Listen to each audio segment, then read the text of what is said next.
Miarabantsika rehetra amin'ny anaran'ny tompo. Tandremo ny Fréariana. Izay indray ravana no lohatenin'ity vidéo manaraka ity. Izay tiana homariana ety am-piandohana ravana dia izao tsy mitovy ny Fréariana sy ny fiavonavonana.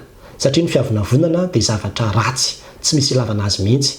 Fa ny Fréariana kosa dia mandray roa, mety ho tsara, mety ho ratsy. Ary izay no hoe mila mitandrina ny amin'izy io isika. Inona moa ny atao hoe Fréariana? Fanomezam-boninahitra na fiderana olona na zavatra no atao hoe Fréariana. Raha olona zany no irereavanao, mety ny tenanao, mety olo-kafa, dia izay ilay hoe dokafana na omena voninahitra na deraina. Ohatra hoe mahay an'izao, mahavita an'izao, na hoe mahavita an'izao izy, tena endry izy, tena mahay izy. Mety ho ny zanaka na olo-kafa zany ao anatin'izany daholo. Ka mila mitandrina isika, indrindra antsika kristianina rehefa mitanisa ny zavatra vita na ny zavatra hay. Fa raha tsy mitandrina isika dia tafalatsaka ao anatin'io Fréariana io. Tahaka izany koa raha zavatra zany no irereavanao dia ambaranao zany, dokafanao zany le izy, atsarainao zany le izy, omenao voninahitra zany le izy. Mety ho ny trano io, na ny finday io, na ny ordinateur ampiasainao io, na ny fiara ampiasainao io, na ny firenena misy anao io, na ny sekoly ianaranao io, na ny fiangonana misy anao io, na zavatra maro isan-karazany. Raha fiangonana zany zao ohatra dia hoe ny fiangonanay tena tsara, ny fiangonanay tena be olona, ny ao anatin'ny fiangonanay dia tena ohatran'izao, ny muzika dia ohatran'izao. Dia amin'izay fotoan'izay raha tsy mitandrina isika dia mirehare koa tsika ao anatin'izay, satria manome voninahitra, midera, mandoka an'ilay zavatra. Dia izao io le Fréariana io dia lasa mavesa-danja, miakatra zany ny lanjan'ny zavatra iny ao anatrehanao. Ary izay mihitsy natao hoe voninahitra. Rehefa jerevanao ny testamenta taloha, ny atao hoe voninahitra ny tena heviny dia hoe misy ny hoe mavesa-danja io. Zany hoe miakatra zany ny lanjan'ny zavatra iny ao anatrehanao. Dia raha amin'ny fomba azahoantsika azy dia hoe lasa super. Raha olona zany no rereavanao dia lasa ohatran'ny hoe superman mihitsy, na hoe superwoman le izy. Ka raha zavatra dia lasa ohatran'ny hoe super objet le izy amin'izay fotoan'izay. Dia tena mila mitandrina isika, satria tsy voatery hoe zavatra tenenina ihany no ahafahana maneho an'izay, fa indraindray koa amin'ny zavatra izay aseho.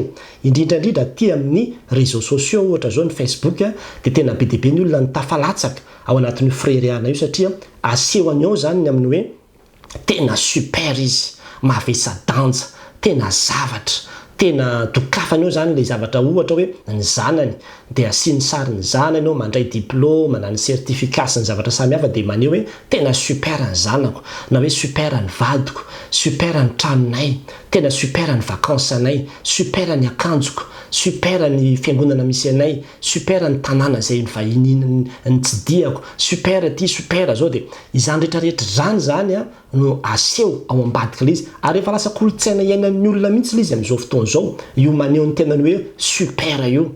Kanefa dia izao rehefa tena diniantsika ny soratra masina dia tsy ankasitrahan'Andriamanitra zany, satria fantatsika tsara fa hoe ho an'Andriamanitra irery ihany ny voninahitra, ny fanomezam-boninahitra dia tokony ho an'Andriamanitra irery ihany. Ka raha tsy mitandrina isika dia mangalatra ny voninahitran'Andriamanitra, io isika teo super, teo tsara, teo omena voninahitra sy dokadokafana sy teteafana sy asandrasandratra sy apekapekarina io. Dia amin'izay fotoan'izay lasa mirehare mihitsy ny vokatr'izay zavatra izay, dia mangalatra ny voninahitr'Andriamanitra. Fa ho an'Andriamanitra irery ihany ny voninahitra. Izay ny foto-kevitra ijoroantsika kristianina. Ao amin'ny soratra masina any amin'ny asan'ny apôstôly toko 5:5-7 dia misy tantarany Teodasy, izay nanao ny tenan'io zavatra ozy izy. Rehefa tena jerevanao ny hevitra io teny hoe nanao ny tenan'io zavatra io dia mirehare. Zay io amin'ny teny grika. Ka izy io vokatr'ilay Fréariana dia inona no nahazo azy? Novonoina izy ka niahaka izay rehetra nanaiky azy ka tonga tsinotsinona. Zany hoe satria nieritreritra ny tenan'io zavatra dia nataon'Andriamanitra tsinotsinona. Ary misy ilay am-pitenenana mihitsy manao hoe izay mieritreritra ny tenany ho anjely dia devoly. Ka tena zany mihitsy le izy. Ary raha i Paoly aza no miresaka ny amin'ny atao hoe Fréariana zany any amin'ny Korintianina 2:20 dia tena ozy izy manao hoe fahadalana zany ozy izy. Tena fahadalana zany hoe olona mirehare zany. Nahoana ny fahadalana? Ilay zavatra izay rereavanao heverinao fa tena super io. Tsy super zany io, fa ny trano izay eritreretinao hoe tsaina ny tranonay ohatran'izao, ray minitra io dia mirehatra, ray minitra io dia potika. Ny olona izay eritreretinao hoe ny zanako tena ohatran'izao, ray minitra koa io dia ahetrin'Andriamanitra. ary matetika misy olona izay tena mirereny amin'ny hoe ny zanako ny vadiko zao dia ataon'Andriamanitra tena hoe ahetsin'Andriamanitra mihitsy ao anatin'izay freriana zay satria tsy tian'Andriamanitra zay le hoe itsika mangalatra ny voninahitra zay tokony an'Andriamanitra izay ny zavatra rehetrarehetra na ny herinao sy ny tanjakao sy ny atsaratarehanao aza eo ampanendasana mofo fotsiny ianao dia tonga dia mifritika ny menaka dia tonga dia zay ny atsaratarehanao zavatra kely tsy misy dikany ohatran'izany menjery ianao dia tonga dia zay tonga ianao dia efa paralysé eo ianao dia efa eo ambony chaise roulante ianao dia efa zay dia efa inona ny ireryhavanao ny amin'ny tenanao anatin'izany rehetrarehetra zany hoe natao hoe super marefotsika malemitsika ny zavatra rehetrarehetra mihitsy dia efa natao malemy sy marefo daholo ka rehefa tena hoe ometsika lanja sy ataontsika super izy dia efa mandasady tsika ny mahatsinitsinona mahazava-poana ny zavatra rehetrarehetra ary zany natonga ny Paoly teny manao hoe aza mirereny amin'ny ampitso ianareo ozy izy fa na dia ny avoakany anio aza dia tsy fantatrareo akory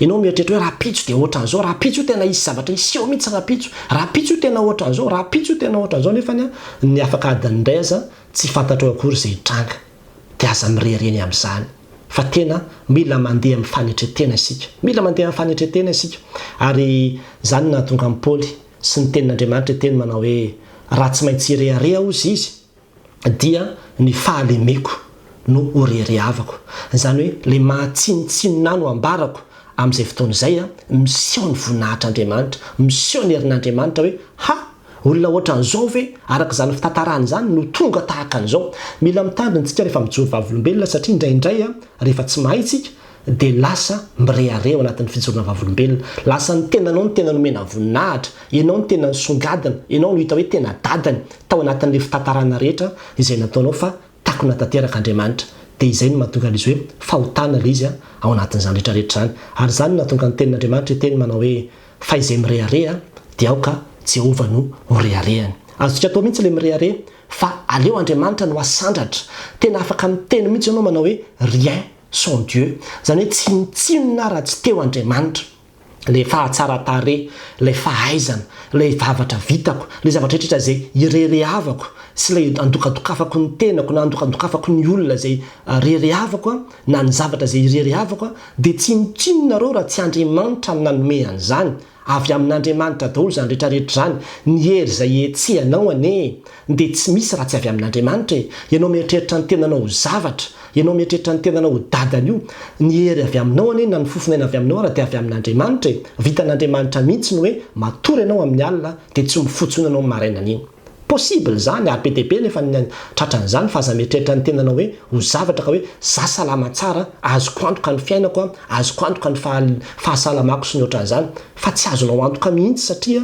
Andriamanitra no afaka maka an'izany amin'ny fotoana tsy ampozonao akory ary zay no nahatonga n'le lehilahy amin'ny soratra masina hoe adala ho sisy Jesosy Kristy satria nieritreritra izy hoe manana ny rehetrarehetra feno sakafo nanangom-bola tena tsy manana zavatra mahahory atsony ao izy ampiany rehetrarehetra ao izy nyreare izy ny amin'ilay zavatra zay nanana mametraka an'ireo le sopotra be an'ireo ho tena zavatra ary misy olona mieritreritra an'izany hoe ny volany amin'ny banky ny reharehavany mihitsy hoe manam-bola izy any amin'ny banky dia tsy hahantra intsony izy toy izy ny tompo manao hoe ry adala sy votsasaina anio alina hoe sorona aminao ny fanahinao ho aiza daholo ny zavatra zay niarinao izy ho aiza tena mila manaiky tsika ry havana fa tena hoe tsinitsinona isika raha tsy eo Andriamanitra ary zany mihitsy ny ambaran'ny asa ny Romanina toko 1:10 andininy 2:7 manao hoe fa izy no ny avian'izao zavatra rehetra zao izy no miazona azy ary izy koa no antony ny antom-pisiny sy miazona azy dia Andriamanitra daholo ndraindraytsika mirere hoe zay mivady efa zao taona ny vadiana aza mirereny amin'izany aloha fa Andriamanitra ny azona anareo fa raha tsy Andriamanitra tsy tafajanona tamin'izany taona zany ianareo ka raha ohatra ka miresaka fotsiny nareo ny fahatsarana sy ny zava-bitanareo ka tsy resahanareo anatin'izany Andriamanitra dia tena freriana fahotana izy satria mangalatra ny voninahitr'Andriamanitra zay antom-pisiny io zavatra io izay niazona n'io zavatra io dia takon'Andriamanitra zany ao anatin'ilay izy dia izay no mila hitandremantsika ao anatin'ilay izy zany hoe izaho raha tahaka an'izao raha nahavita an'izao raha mahay an'izao dia tena tsy no ny heriko fa tena no Andriamanitra ny super fa tsy izao Andriamanitra ny super fa tsy izao ary Paoly dia tena mahafantatra an'izany mihitsy manao hoe ny super objet dia ny azo fijaliana ny superman dia Jesosy Kristy irery ihany Jesosy Kristy irery ihany. Azany mahatonga azy teny manao hoe fa sanatreo izy raha mba misy ataoko oreare afa-tsy ny azo fijalian'i Jesosy Kristy tompontsika.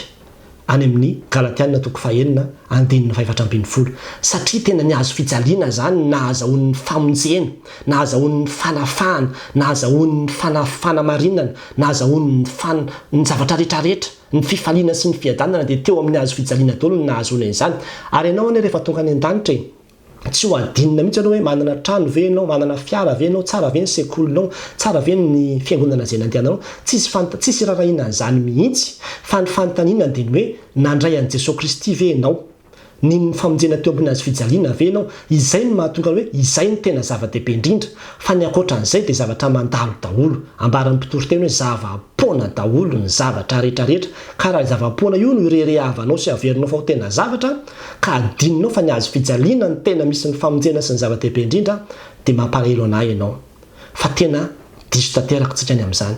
Azontsika atao tsara no mirehare fa aleo Jehovah no irerehavana.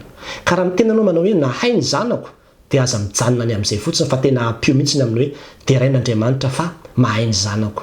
Isaorana ny tompo fa nahay ny zanako. Noho ny amin'ny Jesosy Kristy dia mahay ny zanako. Izay no atao, izay no mety. Amin'izay fotoan'izay tsy ilay zanako no tena anton-javatra, tsy ilay zanako no tena lehibe, fa Andriamanitra no dokafana, no omena voninahitra, no asandratra ao anatin'ny zavatra rehetrarehetra. Azonao atao tsara mihitsy no mitanisa ny zavatra izay nataon'Andriamanitra teo amin'ny fiainanao, ny zavatra izay nomen'Andriamanitra anao sy ny amin'ny fahasoavana rehetrarehetra, fa tsy azonao tanisaina tsy misy an'Andriamanitra izany, fa tsy maintsy tanisainao miaraka amin'Andriamanitra izany. Ary efa nananaraka olona io ry havana ny amin'ny hoe nahavita fianarana ambony izy dia tena nitantaran'ilay parcours-ny mihitsy, fa tena tsy niresahany tao anatin'ilay izy mihitsy Andriamanitra na dia ny kely akory azy. Tsy nisy na dia hoe fisaorana an'Andriamanitra ary fa dia ohatrany hoe niezaka izay nataony, ny zavatra izay vitany ny tena nahazahoany an'ilay zavatra be dia be teo amin'ny fiainany sy ilay fahombiazana. Dia rehefa nanarina izy dia vao mainka niavonavona be mihitsy hoe tsy voatery tsy maintsy tenenina izany saotran'izao saotran'izao. Tsy ho tantarako anareo akory ny hafaran'izany olona izany, fa tena nampalahelo, afa-baraka tanteraka, fa tena mila mitandrina isika ry havana. Omeo voninahitra Andriamanitra fa aza mangalatra ny voninahitra izay tokony ho an'Andriamanitra. Ary aty amin'ity réseaux sociaux ity be dia be mihitsy ny olona nitehany hoe super izy, tsy mitsinona ianao, aza miavonavina, aza mirehare, aza manao ny tenanao ho zavatra, fa Andriamanitra foana omena voninahitra. Isaky ny hiposte zavatra ianao dia mitenena foana manao hoe sao dia mametraka ny tenako super ty zavatra ity, fa hoe aleo Andriamanitra no omena voninahitra amin'ny zavatra rehetra. Sao dia tsy manome voninahitra an'Andriamanitra ty zavatra izay ho apetraka eto ity, fa izany tena hodokafan'ny olona eto amin'ity zavatra ity. Dia rehefa izay ilay izy dia tena aleo ajanona mihitsy satria tsy mety. Izay ilay freriana tsy mety, ilay freriana izay tsy misy an'Andriamanitra. Fa ny freriana mety izay tokony ataontsika dia ny freriana izay anehoantsika fa Jehovah ny reharehantsika, Jehovah ny lehibe, Jehovah ny mahavita azy. Izy no ato ny zavatra rehetra ary izy nanome antsika ny zavatra rehetra ary tena marina izany. Tena marina izany ka dia mila mitandrina antsika ny amin'ny freriana. Ho an'Andriamanitra irery ihany ny voninahitra. Amen.